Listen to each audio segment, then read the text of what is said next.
Hello दोस्तों, नमस्कार। मैं श्रेया सिंह लोकगीत से हूँ और मैं बहुत सुंदर एक माता भजन लेके आई हूँ। और मेरा भजन आप लोगों को अच्छा लगे तो अच्छा कमेंट करें, लाइक करें, शेयर करें। Thank you. सातो बहिना चलेली बजरिया हो, सातो बहिना चलेली बजरिया हो, सहरिया में चांद उतरी।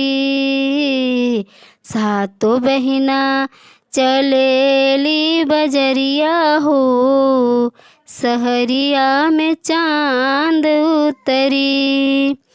चांद उतरी हो मैया, चांद उतरी, चांद उतरी हो मैया, चांद उतरी। सातो बहिना चलेली बजरिया हो, सहरिया में चांद उतरी। सातो बहिना चलेली बजरिया हो, सहरिया में चांद उतरी। नथिया या टीका मैया के मन ही न भावे, नथिया या टीका मैया के मन ही न भावे। सिंदूरा पे पड़ी गे नजरिया हो, सिंदूर पे पड़ी गे नजरिया हो, सहरिया में चांद उतरी। सिंदूरा पे पड़ी गे नजरिया हो, सहरिया में चांद उतरी। चांद उतरी मैया, चांद उतरी, चांद उतरी मैया, चांद उतरी। सातो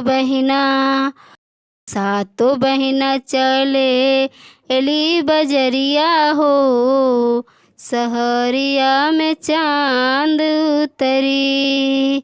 सातो बहिना चलेली बजरिया हो, सहरिया में चांद उतरी। बेली चमेली मैया के मन ही न भावे, बेली चमेली मैया के मन ही न भावे, मन ही न भावे मैया के मन ही न भावे, मन ही न भावे मैया के मन ही न भावे। सेहरा पे पड़ी गे नजरिया हो, सेहरा पे पड़ी गे नजरिया हो, सहरिया में चांद उतरी।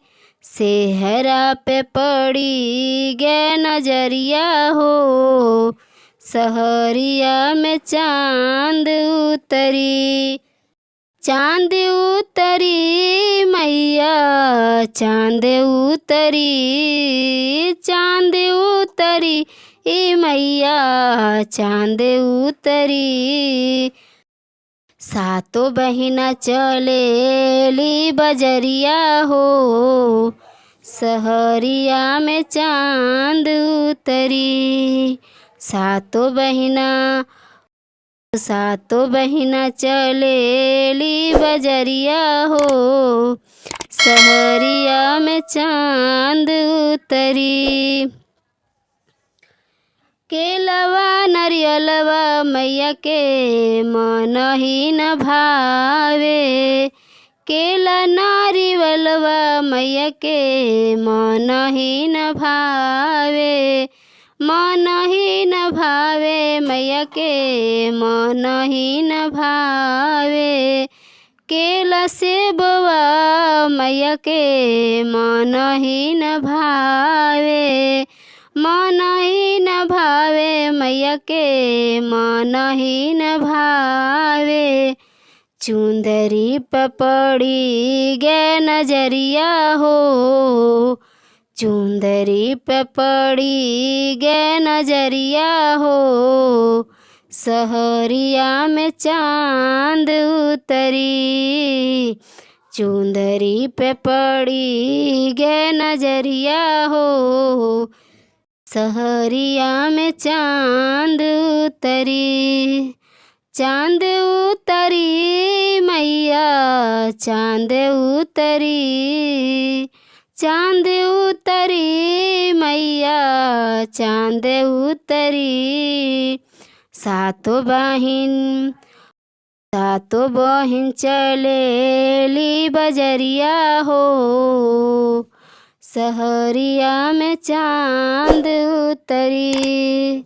सातों बहिना चलेली बजरिया हो, सहरिया में चांद उतरी। नौ बहिना चलेली बजरिया हो, सहरिया में चांद उतरी। Thank you. जय माता दी।